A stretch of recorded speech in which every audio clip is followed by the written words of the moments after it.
Bonjour Rock, aujourd'hui on se dirige à Saint-Émile-d'Hautelaire, visiter une communauté où les premiers arrivants sont arrivés au début des années 30. On va visiter une église qui fut bénie en 1942. Précédemment, on avait construit une chapelle, devenue trop exiguë. Si on a construit l'église, on s'en va visiter.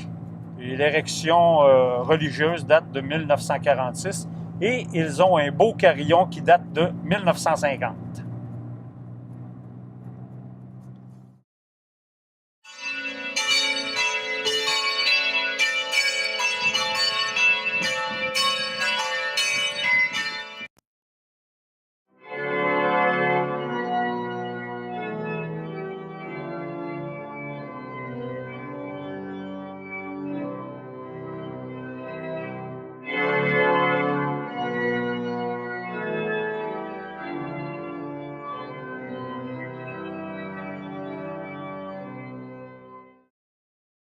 Alors, Rock, nous voici sous le jubé, comme à l'habitude, de l'église de Saint-Émile-d'Hautelaire. Nous sommes dans une salle communautaire qui a été construite quand il y a eu les grandes rénovations, qui ont bouché le jubé en haut, on va le voir. Donc, c'est un local qui sert pour la catéchèse et aussi un funérarium. Alors, quand on rentre dans la nef, on voit que c'est une voûte d'un seul tenant, de forme polygonale. On voit 3 arches arrondies. Il y en a une 4e partielle au jubé là. Et par la suite, on a d'autres arches en forme d'ogive qui nous mènent au chevet plat jusqu'à la peinture du saint patron Saint-Émile. Les bancs sont d'origine. Le chemin de croix également, c'est la première fois qu'on voit ce modèle-là. Il est fait en plâtre et en relief. Et remarquez les bancs, parce que ça ne se fait plus. Les gens achètent encore leurs bancs. C'est une vieille tradition dans l'Église catholique. Puis ici, on la maintient encore. C'est intéressant. Les vitraux 2 couleurs. Donc ici, à droite, ce que l'on voit, c'est la porte qui mène au bureau de la fabrique. Et la sacristie, elle, a été transformée. Et maintenant, il y a 2 loyers.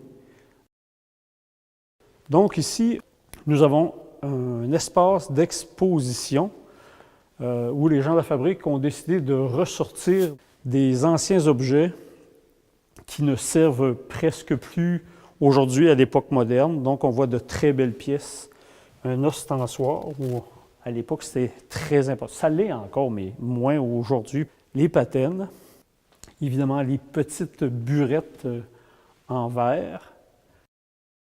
On s'aperçoit qu'il n'y a plus de confessionnaux.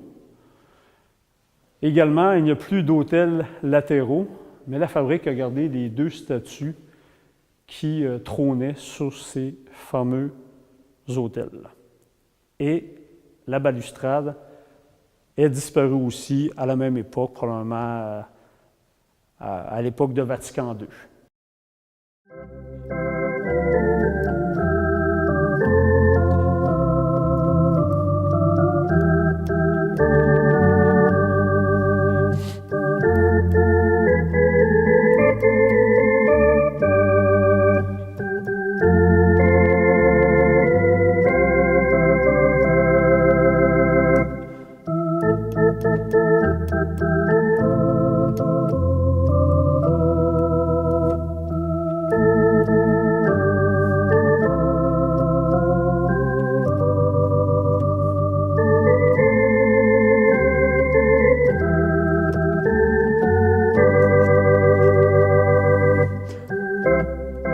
Donc, en conclusion, Rock, pour Saint-Émile-d'Hautelaire, ils ont des revenus réguliers grâce à leurs 2 loyers qui sont dans la sacristie. Et quand ils ont besoin, ils font l'appel à la population et la population répond toujours positivement. Le bâtiment est aux normes et ça va bien.